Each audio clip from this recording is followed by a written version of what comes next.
હાજી કાસમ તારી વીજળી, લેખક ગુણવંતરાય આચાર્ય. કોણ છે આ હાજી કાસમ ને કોણ છે એની વીજળી? ખબર છે? ના. શું વીજળી એની પ્રેમિકા હતી? ના ના. તો શું વીજળીની જબાનથી એને દુનિયાભરમાં પોતાના દુશ્મનો બનાવ્યા? ના રે ના. તો વીજળી જેવી એની તલવાર હતી કે? શું આ શૌર્યગાથા છે? હા, શૌર્યગાથા તો કહી શકાય. હાજી કાસમ માંગરોળનો ખલાસી હતો, જેને એના 37 વડીલોને દરિયામાં ગુમાવ્યા હતા. એના દાદીએ એને દરિયાથી છુપાવીને રાખ્યો હતો, તે છતાં પણ દાદીને કીધા વિના એ દરિયો જીતવા નીકળી પડ્યો અને એણે દરિયો જીત્યો. એની સાથે એણે એવું શું કામ કર્યું કે દુનિયા આખીના લગભગ મોટાભાગના બંદરોએ એનું બહુમાન કર્યું, છાપામાં એના ફોટાઓ આવ્યા, એને ઘણા બધા માન ને ઇનામો મળ્યા.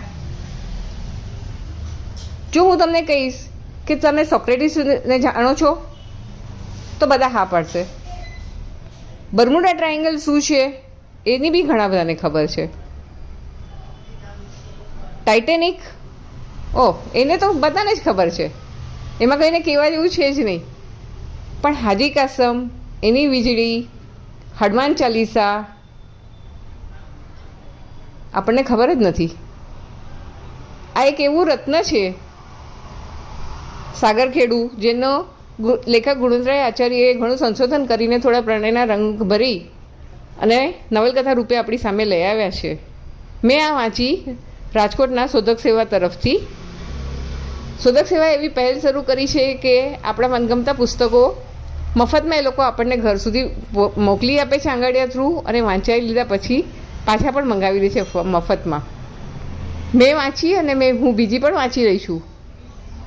જો આવી સારી મજેદાર વાર્તાઓ વાંચવાનું તમને મન થાય તો જોડાવ તમે શોધક સેવા સાથે.